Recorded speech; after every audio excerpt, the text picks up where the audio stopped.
Oke oke, baik ya. Bisa Anda cek itu di tayangan ya, atau di virtual room Anda sudah posisi terekam ya? Biasanya ada tulisan seseorang mulai merekam itu. Oke, rekan-rekan? Ya, halo? Bisa mendengar?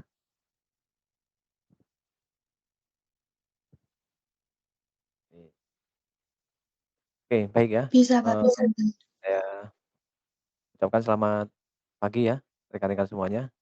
Dan ini mungkin bisa nanti, untuk penjelasan mengenai topik bab 3 ya, utamanya kalau rekan-rekan membahas mengenai software engineer ya. Kemudian nanti kita bicara mengenai, desain atau perancangan begitu ya. Nah, ini sudah saya buat di waktu saya di Pascasarjana itu ya, di tahun 2017 gitu ya.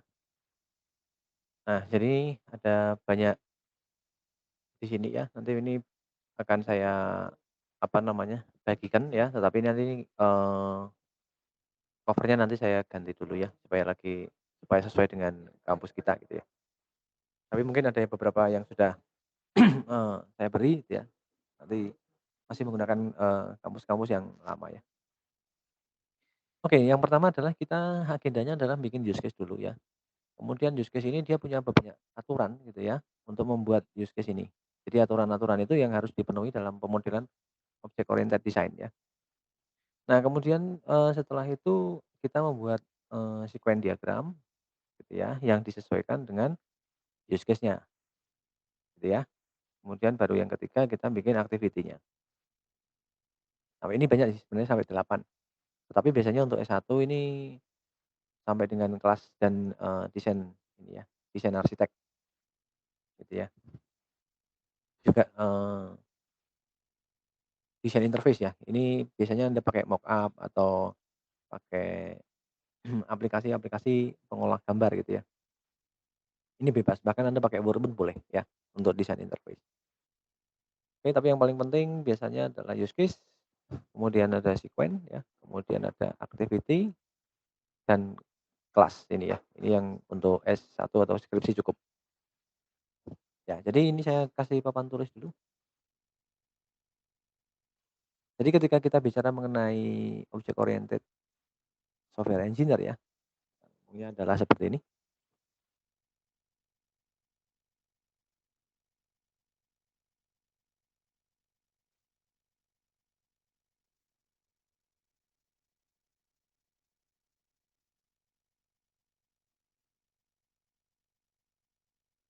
Nah, ini ya, kita ngomong soal object oriented software engineer, maka ketika kita bicara mengenai object oriented software engineer, ya dia harus diselesaikan dengan berarti kan ini OOP ya, konsepnya adalah konsep OOP, pemrograman berorientasi kepada objek, maka dia harus bisa kita besarkan, ya biar lebih besar ya. Maka dia harus bisa diselesaikan dengan apa yang kita sebut sebagai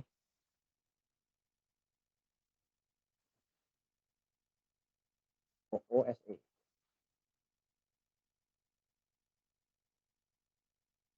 Jadi konsepnya secara konseptual ketika kita bicara membahas mengenai nulis gitu ya, mengenai bahasa saya berbasis objek oriented, ya maka rekan-rekan harus punya mindset ya, bahwa dia harus diselesaikan menggunakan OOSE gitu ya, atau Object Oriented Software Engineer gitu ya. Nah, kemudian dikembangkan juga dengan menggunakan object oriented yang dinamakan Object Oriented Development gitu ya. Jadi ini ada 3 phase ya. Jadi artinya di sini kalau nanti teman-teman muncul ada diagram ERD ya itu tidak masuk ke dalam sini. Karena langkahnya ketika teman-teman ini membuat object oriented design maka rekan-rekan harus menyelesaikannya dengan menggunakan OOSE dan menyelesaikan, pengembangan software-nya menggunakan Object Oriented Development. Nah, di dalam pemrograman, orientasi web ya, kita mengenal adalah aplikasi, gitu ya. Jadi ini saya garis bawahi di sini. Nah, sekarang kita menuju ke aplikasinya atau software ya. Aplikasi.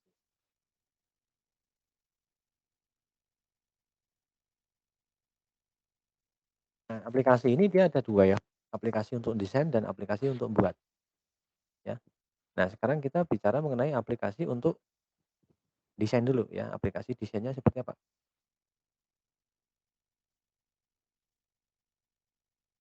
Hmm. Oh, perancangan ya.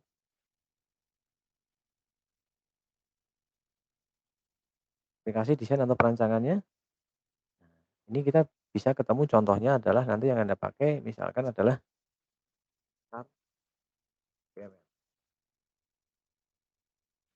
Oh, yang paling baik ya, ini adalah Rational Rose ya. Oke.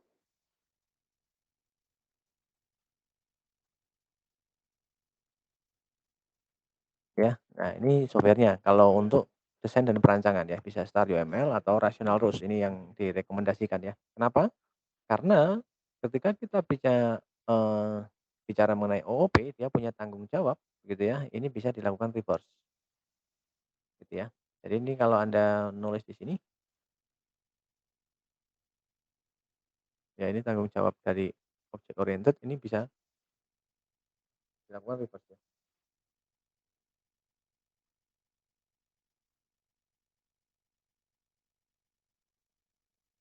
Nah, ini object oriented bisa melakukan itu ya. Jadi bisa melakukan, apa yang kita sebut sebagai reverse engineer, ya. Bisa dibalik-balik ini boleh. Nah, ini untuk reverse engineer ya. Reverse engineer itu kalau misalkan seperti apa, kalau Anda punya desain produknya gitu ya, belum dibuat desain perancangannya ini, dilakukan reverse bisa atau, apa namanya, arah terbalik gitu ya, alur terbalik untuk reverse engineer itu, konsepnya ya. Jadi sebenarnya perancangannya dulu ya baru Anda bikin, tetapi ada kalanya itu, eee, bikin dulu ya baru ngerancang gitu ya. Nah itu namanya, konsep reverse ya. Nah di dalam object oriented ini bisa lakukan itu, ya ada fitur untuk melakukan reverse ya. Tapi nanti ini jadi, apa namanya, jadi jadi sintaks gitu ya, jadi sintaks dalam, software. Nah kemudian ini yang pertama ya kalau kita bicara mengenai aplikasi, kemudian ya aplikasinya adalah aplikasi desain. Nah sekarang kita bicara mengenai aplikasi yang lain ya, ya ini aplikasi untuk membuat gitu ya.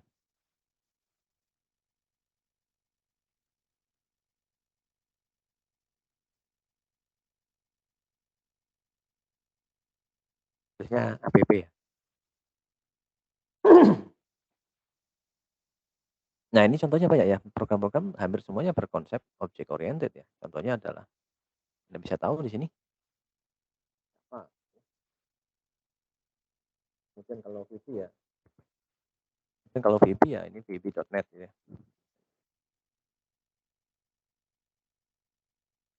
Kemudian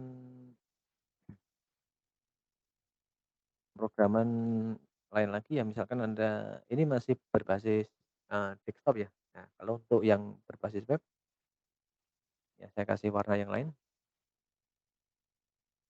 Kalau untuk berbasis web bisa menggunakan konsep-konsep apa yang kita sebut sebagai MVC gitu ya. MVC ini singkatan dari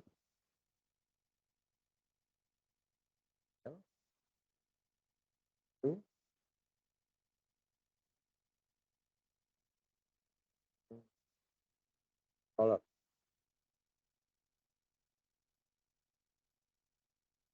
Nah ini ya, konsepnya adalah MVC. Nah kalau untuk website ini diwakili oleh teknologi yang bernama framework ya. Dia sudah menggunakan framework. Nah framework yang ada biasanya adalah, eee, Laravel gitu ya, kemudian ada Ruby on Rails ya,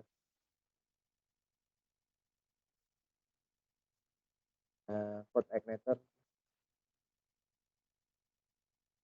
ada juga yang WordPress gitu ya, dan lain sebagainya. Ini contoh Kalau kita berbasis website ya, ini basisnya web. Yang ini non web ya,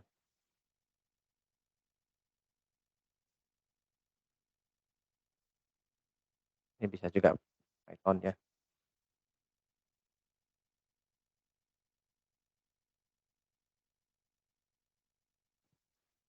Namun ketika kita bicara mengenai object oriented ya, ini biasanya merujuk kepada Java ya contohnya, karena ini adalah, pencetusnya ya, pembuatnya. Kemudian yang lain tinggal, mengikuti konsep dari pemrograman Java begitu ya. Jadi dasarnya sebenarnya adalah pemrograman Java. Nah, sekarang kita harus tahu konsep ini dulu ya saudara-saudara, supaya nanti ketika kita mendesain itu dia tidak salah begitu ya. Karena apa yang, terkonsep pada pemodelan Java itu akan dipakai di desainnya begitu ya konsepnya. Oke, jadi seperti itu ya. Nah ini saya kasih angka 2 di sini. Oke, saya kasih wih kok kecil ya?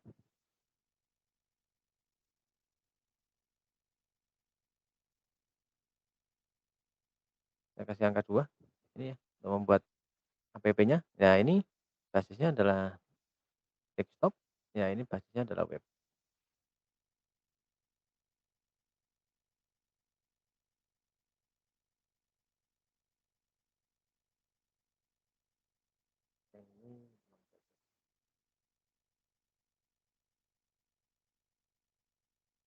Nah sekarang kita fokusnya ke sini ya, fokus ke yang website ya saudara-saudara. Dengan menggunakan konsep, apa namanya, object oriented ya. Jadi websitenya ini kita tarik ke sini ya, sehingga nanti ini bisa dirancang ya, ini supaya nanti ini bisa dirancang, ke sini.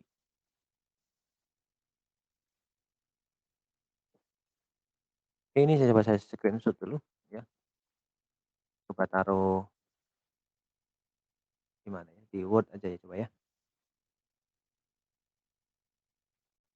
supaya nanti teman-teman juga, eee, memudahkan ya untuk memahami atau mencatatnya gitu ya, melengkapinya. Atau nanti ditanyakan kalau misalkan, "Bagian ini Pak yang kurang paham," gitu ya. Ini saya taruh di sini. Nah sekarang, kita coba mulai masuk ke dalam bagaimana cara bikinnya Pak, gitu ya. Jadi yang pertama kita nanti akan menggunakan ini, saudara-saudara, Star UML ya, karena ini free, nanti linknya saya kasih di, eee, mana, deskripsi di YouTube juga bisa atau di grup ya, di grup bimbingan itu ya. Terus tinggal install yang itu sudah kita kasih yang free ya, karena ada yang Star UML itu yang tidak free ya. Biasanya ada yang warna hitam kemudian dia nggak bisa diinstalasi.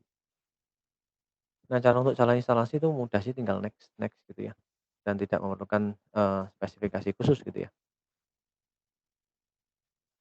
Oke, nah ini saya anggap selesai ya. Sekarang ini konsepnya kita langsung menuju ke object oriented gitu ya, object oriented ya, tetapi dia menggunakan website ya. Setelah itu dia, akan kita buat menggunakan start ini ya, Star YAML.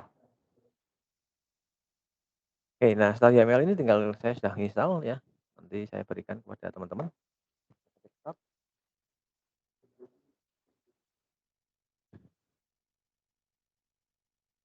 Oke, nah tool seperti ini saudara.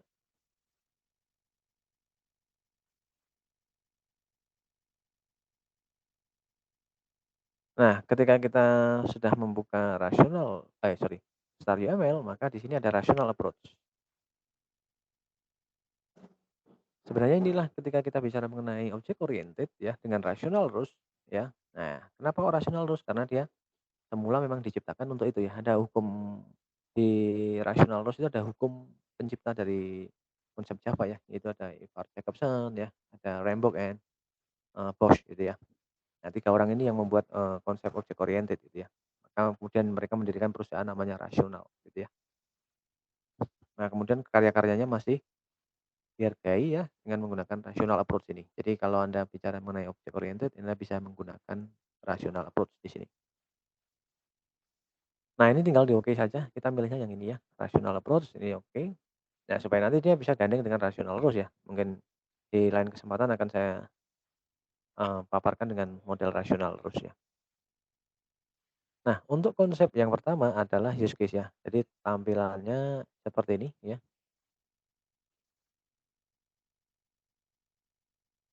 Kemudian nanti, rekan-rekan mulainya dari sini nih, tinggal dinamai nih, kita mau bikin apa sistemnya, gitu ya. Ya ini saya contohkan aja misalkan di sini, yang sudah ada ya. Ini ya. Jadi saya akan mulai tetapi ini yang dicontoh, ini saya menggunakan, rational rules ya, tetapi nanti kita praktek menggunakan Star UML ya, nggak apa-apa, sama aja ya. Cuma ada beberapa fitur ya, nanti untuk masalah fitur kita bicara belakangan. Oke, yang pertama ini adalah sistemnya yang kita beri nama ya, yang ada di sana ya, distereotipkan dulu di sana. Misalkan apa, sistem informasi kampus terpadu, disingkat aja SIKADU misalkan gitu ya. Berarti ini kita namai nih, di untitled ini dengan nama SIKADU ya, tinggal di-enter. Nah ini, model explorer-nya sudah berubah dengan, eee, propertinya ya, sudah berubah.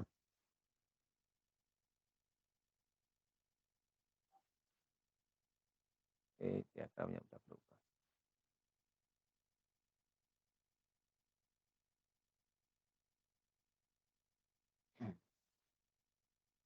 Nah, untuk memulai kita rekan-rekan ini kita perhatikan yang sebelah kiri ya, di toolbox-nya ini ya. Ini sebelah kiri ini dia belum berubah ya, menurut per masing-masing, apa namanya, menurut ini ya, per masing-masing diagramnya. Nah, berarti ini kita akan coba cek ya, jadi ini kita bikinnya lewat sini ya, di use case view. Nah, di sini rekan-rekan. Nah, ini kalau ini sebenarnya sudah ada ya, ada tinggal mainnya ini diganti ini ya, use case SIKADU. Nah, seperti ini ya, use case SIKADU. Kemudian ini kita enter, kemudian coba perhatikan di sini ini masih belum berubah, tinggal ini diklik 2 kali. Nah, maka, toolbox kita ya, annotation untuk toolbox ini dia berubah, di sebelah kiri nih perubahannya ya. Nah, inilah alat kita untuk menggambar, tinggal diklik 2 kali maka dia akan berubah, di sini. Nah, sekarang kita akan bicara mengenai sifatnya yang harus apa saja yang ada di sini ya, yaitu dengan cara yang ada di sini ya. Ini saya Ctrl N supaya nanti baru ya, saya hapus, ya oke. Nah, sekarang kita bicara mengenai use case diagram.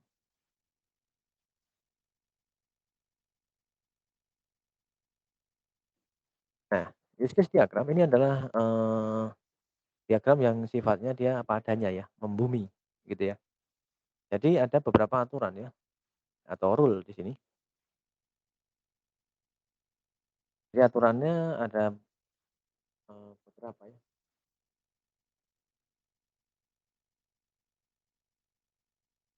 Oke, nah aturannya apa saja Pak? Gitu ya, saya kasih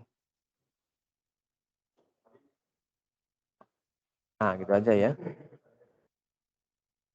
Aturannya apa yang pertama gitu ya, bahwa, eee, untuk membuat use case diagram gitu ya, kita perlu memperhatikan. Jadi artinya saya kasih anekdot dulu ya. Jika use case diagram ini salah gitu ya, atau salah dibuat gitu ya, atau salah desain ya, atau keliru gitu ya, salah, keliru gitu ya, kemudian keliru gitu ya, maka, eee, semua diagram di bawahnya itu dianggap keliru saudara-saudara, ya.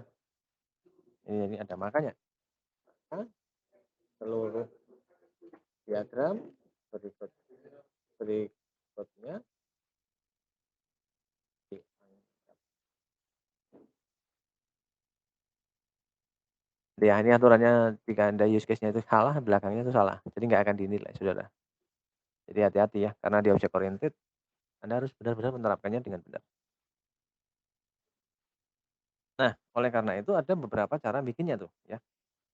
Yang pertama kita harus apa saja gitu ya. Yang pertama yang diizinkan adalah kan kata sifat. Jadi gunakan kata ya, atau kata benda. Ya, jadi ini ada yang mau masuk sebentar.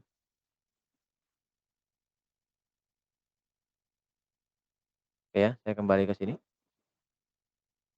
Jadi bukan kata sifat ya yang digunakan tapi kata kerja atau kata benda. Oke. Nah, ini untuk aturan, rules-nya dan kemudian ini, singkatan.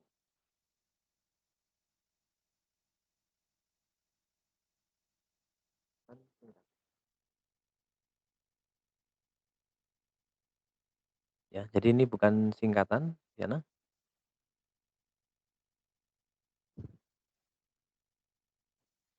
Jadi Anda, tidak boleh menggunakan kata singkatan, kemudian, eee, misalkan ya, atau bahasa slang gitu ya, atau bahasa yang yang tidak umum gitu aja ya. Nah, ini jangan ya, jadi jangan gunakan bahasa-bahasa yang tidak umum. Biasanya Inggris ya standar, di Indonesia ya standar gitu ya, jadi jangan disingkat-singkat gitu ya. Kemudian juga bukan kalimat,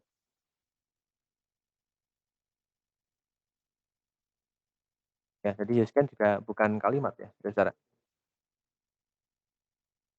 Nah, ini aturan dasarnya begitu, gitu ya. Jadi bukan kalimat. Oke, untuk, environment-nya seperti ini. Nah, sekarang kita bicara mengenai aktor, ya. Di sini kita cek, samakan aja ya mahasiswa di sini.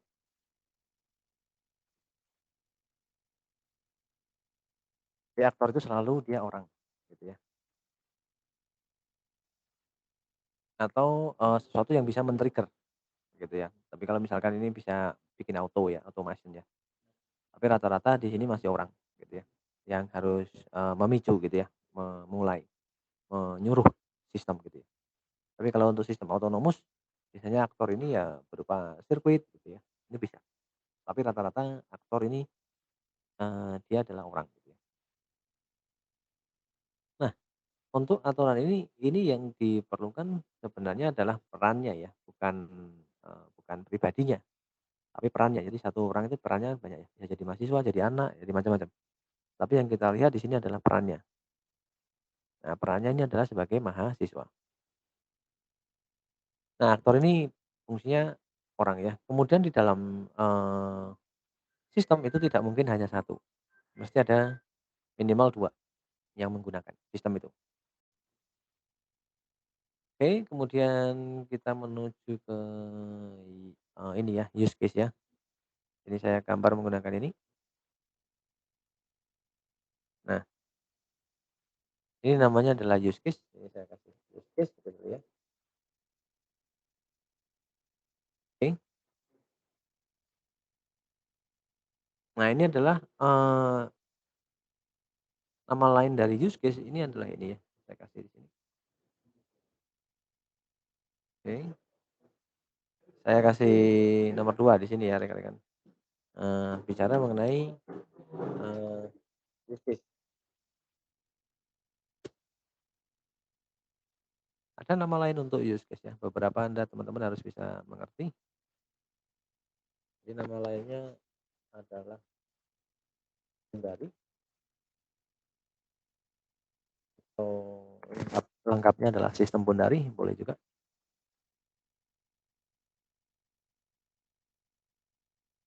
Kemudian namanya adalah use case itu sendiri ya, kemudian sistem,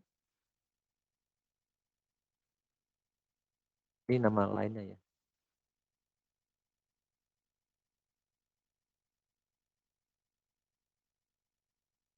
Ya, jadi disebut sebagai Bondaring, sistem, rumah sistem ya. Kemudian controller.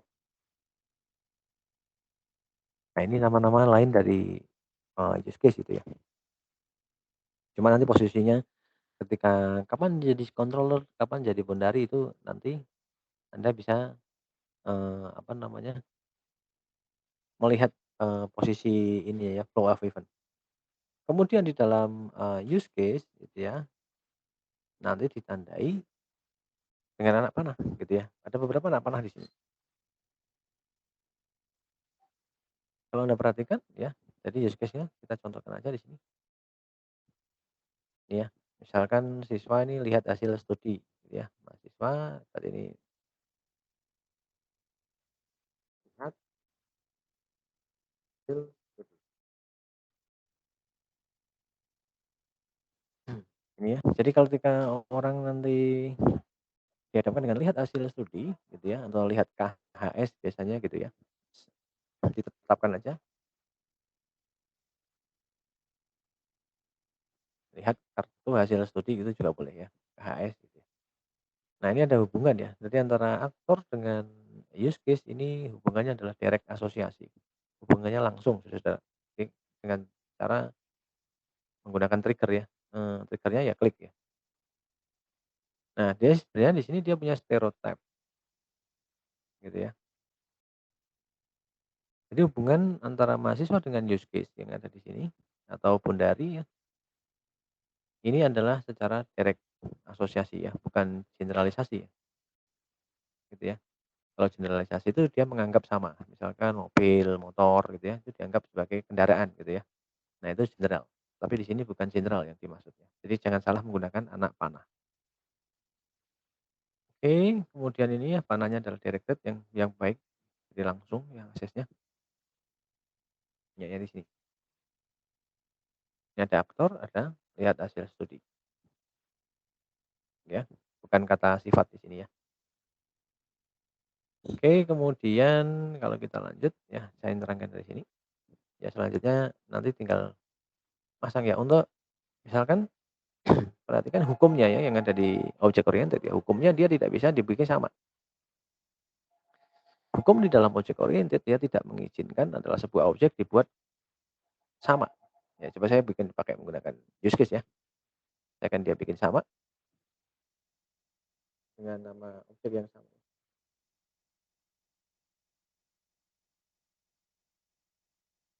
Nah, dia harusnya kasih feedback error ya. Jadi kalau Anda menggambar menggunakan software object oriented, dia pasti kasih salah gitu ya. Tapi kalau enggak dia kasih benar tuh, gitu ya. Coba kita lihat. Nah, ini dia ada pesan error di sini ya, karena ini melanggar hukum dari object oriented, maka dia kasih feedback. Tetapi kita bisa sebenarnya membuat fungsi ingkar ya, seolah-olah dia menggunakan fungsi ingkar dari apa namanya, dari Bondari ini ya. Caranya sih gampang ya, coba kita lihat ya. Ini saya oke dulu, saya kasih parameter yang lain dulu ya. Misalkan gini, perhatikan pada model explore Anda, saudara-saudara, ketika Anda membuat ini, nah ini kan sudah beda ya, ini beda objek, makanya dia boleh sama. Tapi kalau dia dia sama objek, dia jadi error, tidak mau, ya. Kemudian misalkan Pak kita mau delete, ya ada 2 cara mendelete ya di sini ya, di dalam model YAML ya, yaitu delete from model sama delete biasa ya. Bedanya kalau delete biasa itu dia tidak menghilangkan scaffolding yang ada di sini, sebelah kanan pada model explorer-nya. Coba kita praktekkan ya di sini ya. Saya delete di sini, maka di sini dia tidak hilang. Saya tinggal drag and drop. maka dia akan kembali ke dalam, workspace ya, di sini. Nah, permasalahannya adalah ketika kita ingin membuat ini dan ingin menghapusnya secara permanen, maka yang kita lakukan adalah klik kanan, kemudian kita edit, delete from model ya, control del. Maka ini bisa terhapus keduanya. Dan ini dia nggak bisa kembali lagi gitu ya, karena udah delete forever gitu ya. Nah, kembali ke dalam konsep object oriented ya, di sini di mana Anda tidak diizinkan untuk membuat duplikasi ya. Tetapi saya bisa membuat fungsi turunan yang sama persis dengan yang di atas. Hanya dengan Ctrl C, Ctrl V.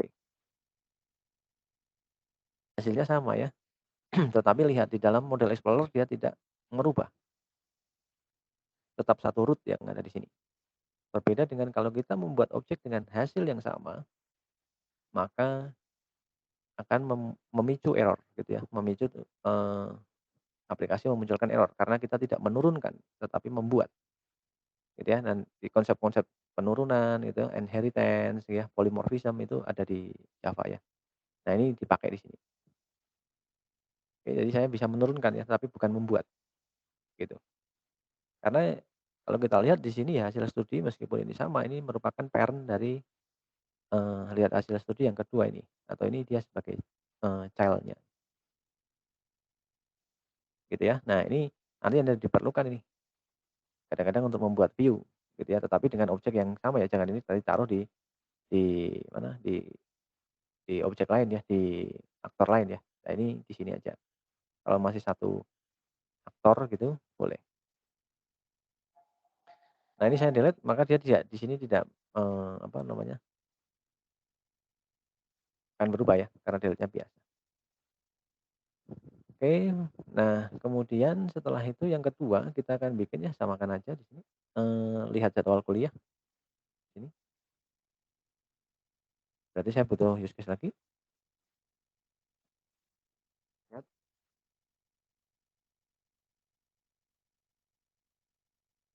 Nah kemudian ini tinggal di directed association, penambahan pada modal explorer ya. Nah sampai seterusnya ya, ini sampai sini, oke. Nah kemudian kalau kita lihat di sini, kan terjadi simpul ya, di mana nanti simpul ini, apa namanya, akan berubah ya menjadi sebuah sistem ya, sistem Bundari namanya. Jadi kalau Anda lihat di sini ini kan jadi banyak, kemudian satu form ini akan melayani beberapa request ya. Nah di sini request-nya adalah lihat hasil studi, lihat jadwal kuliah ya, lihat transkrip nilai, ini semuanya menginduk ke kelola nilai. Jadi ini adalah, nanti konsekuensinya dia akan jadi form, tampilan, full, penuh gitu ya, tampilan, yang bisa diakses oleh admin. Tetapi ketika admin nanti ngisi atau mengakses kelola nilai ini bisa dilihat oleh mahasiswa maupun dosen. Nah, oleh karena itu, nanti polanya semuanya akan menginduk kepada satu bundar ini dengan garis yang banyak. Nah, garis-garis banyak ini kita sebut sebagai flow of event ya. Di dalam pemodelan object oriented bukan data flow ya yang namanya bukan data flow ya, tetapi ini adalah flow of event di sini. Bedanya itu, kalau di dalam object oriented dengan native programming ya bedanya di sana ya. Jadi kalau Anda menggunakan native programming, dasarnya yang Anda bisa menggunakan bukunya Roger S. Pressman gitu ya. Maka itu disebutnya sebagai data flow gitu ya, data flow diagram gitu ya. Dan itu dia tidak memiliki konsekuensi untuk di-reverse atau Anda mau reverse itu, dia tidak begitu wajibkan begitu. Nah, kalau Anda perhatikan di sini gitu ya, dia akan membentuk ya. Jadi ketika Anda mahasiswa Anda bentuk ini dulu. Nah, kemudian Anda mulai bentuk di admin atau yang paling penting adalah sebenarnya admin karena di dalam sistem yang banyak ini maka admin adalah yang paling banyak memiliki akses atau memiliki hak akses. Ini paling banyak dia. Gitu ya. Sedangkan sebenarnya mahasiswa dan dosen itu sebagai aktor yang menggunakan layanan dari admin. Oleh karena itu admin dia lebih banyak modulnya gitu ya, yang akan, melayani dosen sehingga nanti ini jadi berkumpul nih timbulnya. Kalau Anda perhatikan ya, ketika ini admin direct association ke kelola nilai, berarti ini dia langsung buka tampilan kelola nilai, kemudian ketika ini kelola nilai, ini bisa, di-input oleh dosen ya, edit nilai, ya input itu bisa masuk ke sini. Kemudian ada mahasiswa, bisa dilihat oleh mahasiswa ya, pola inputan dari dosen gitu ya, untuk edit nilai ke kelola nilai, kemudian bisa dilihat oleh mahasiswa, ini pola stereotipnya adalah include di sini, pakainya ini, nah include. Oke, jadi kalau ini saya tambah aktor lagi, di sini ada admin, ini ada dosen.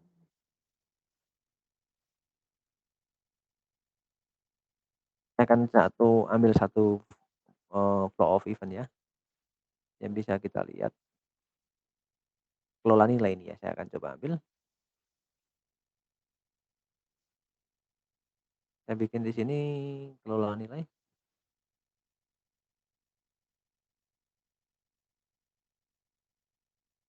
Nah ini ya, direct asosiasi ke kelola nilai.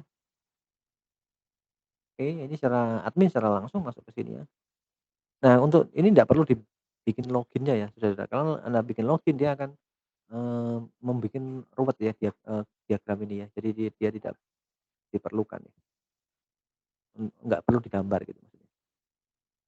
Kalau digambar nanti ada konsekuensi ini sangat rumit gitu ya, gambarnya jadi malah nggak jelas.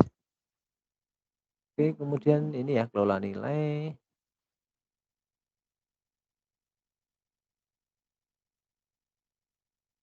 Oke, nah kemudian kalau saya ambil dari dosen yang ini ya, add nilai ini ya. Jadi dosen bisa add nilai. Berarti ini saya kita use case ya. Di sini ada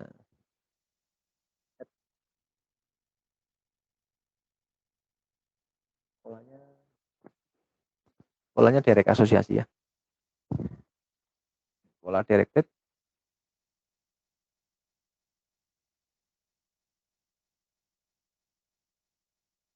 Nah, kemudian ini kita lihat di sini.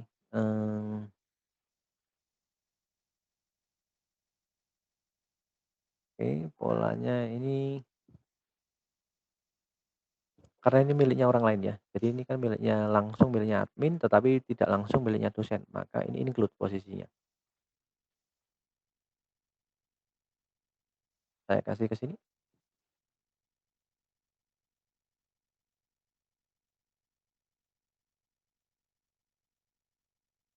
ya. Nah, kemudian dari sini baru ini bisa dilihat mahasiswa tuh.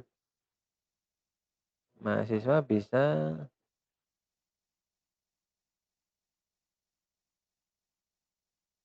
lihat hasil studi di sini ya. Nah, maka dia ngambilnya dari sini, Saudara. Dia larinya ke sini. Berarti ini include ya polanya. Nah, apa yang di-input di-add oleh dosen, maka dia bisa dilihat oleh mahasiswa. Tapi mahasiswa nggak bisa ngedit ya, karena ini hanya inputan dari add di sini. Hanya tujuannya ini ke sini, lihat hasil. Artinya ini hanya bisa melihat ya, nggak bisa add, nggak bisa ngedit, add dan sebagainya. Ini kalau dosen dia bisa add nilai, lihat oleh mahasiswa. Ya, ini salah satu boundary yang ada di sini. Nah, untuk semuanya ya, ketika ini di sini ada boundary, biasanya ini ada manipulasi, ya, manipulasi database ya, tool manipulation ya. Nah, maka biasanya kita, kasih dengan create, read, update, delete ya. Bisa, eee, kalau Anda mau bikin create, edit, add, delete itu boleh, nanti tinggal diturun-turunkan ya, itu lebih hemat sebenarnya, lebih hemat boundary ya. Nah, itu bisa. Cuma kalau Anda mau pengen spesifikkan karena mungkin di situ ada fitur, ya misalkan sini edit mata kuliah, add mata kuliah gitu ya, sama dengan, tool dari mata kuliah. Ini juga boleh karena diobjekkan hanya miliknya kelola mata kuliah. Sedangkan delete ya delete mahasiswa, delete biodata dan sebagainya. Tapi ini pada intinya dia menggunakan operasi database ya, read, read, update, delete. Pada data manipulation ya, language ya, kalau Anda mau belajar di database ya. Nah, maka ini dia nyambung gitu. Nah, sampai seterusnya kemudian, untuk memberi warna ini artinya apa, Pak? Maka arti dari warna-warna ini dia adalah pondari ya. Dia akan menciptakan pondari, pondari ini diciptakan ketika sebuah use case ini akan dituju oleh use case yang lain atau dia memiliki banyak sekali, apa namanya, anak cabang seperti ini ya, atau dia dilalui oleh, eee, flow of event dari aktor lain. Maka dia akan menciptakan sebuah pondari di sini. Nah, ini tinggal diwarnai Saudara, gitu ya. Nah, berarti nanti dia punya konsekuensi dari pondari ini, dia akan jadi tampilan utama, gitu ya, tampilan ya sebesar ini tampilannya gede gitu. Jadi konsekuensi dari pondari dia akan menjadi form, ya. Jadi pondari itu saya tulis di sini ya.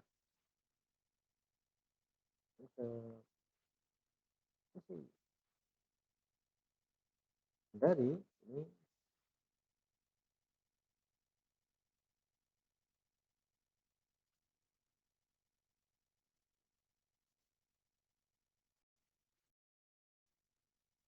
nah, atau tampilan penuh satu layar. Coba kita cek yang ada di bawah ini ya. Di sini ada kelola tagihan, maka coba cek cek kelola tagihan. Maka dia harus menjadi form kelola tagihan.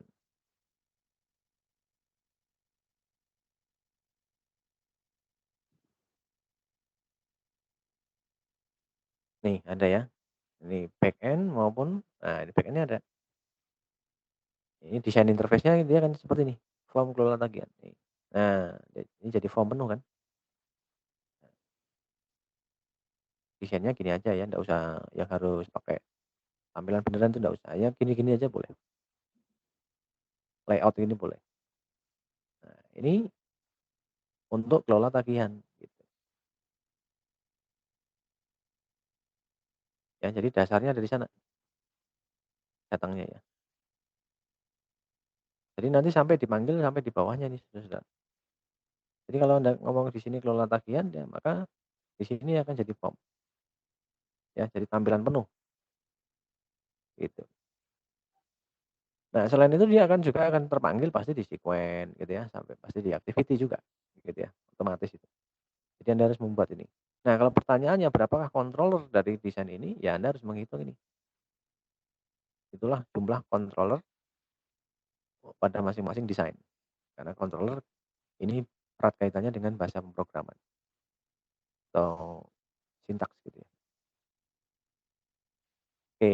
Nah, berarti ini kita buat dulu ya, karena ini kita buat, udah baru nanti kita bikin bawahnya, gitu ya. Jadi nanti silakan Anda dibikin, ya tidak harus seperti ini, tapi konsepnya Anda harus ngikuti di dalam pembuatannya. Oke. Nah, untuk rekamannya nih saya hentikan dulu ya, jadi nanti bikinnya satu-satu ya, jangan langsung, apa namanya, lompat-lompat ya. Jadi ini satu dulu dipahami, nah baru nanti kita setelah itu ke diagram, sequence gitu ya. Nah, untuk diagram sequence nanti kita jelaskan lagi. Yang penting ini dibuat dulu untuk diagram use case-nya. Oke, kira-kira itu ya, ini saya stop dulu, saya akhiri. Seperti itu ya rekan-rekan untuk membuat use case ya dengan model, eee, MVC ya, object oriented. Karena nanti ini di sini dia akan di dalam desain arsitekturnya dia akan jadi CON, controller ya artinya ya. Jadi lihat jadwal kuliah CON gitu ya. Nah, lihat jadwal kuliah DB gitu ya. Jadi model BIOS dan controllernya itu setara dengan yang ada di gambar yang ada di sini. Jadi sejalan gitu. Jadi nggak beda-beda gitu ya. Jadi harus digambarkan di sini. Seperti itu dulu, ini saya stop ya, nanti untuk tanya jawab setelah recording yang ada di sini. Gitu ya rekan-rekan, ya, ini saya stop dulu.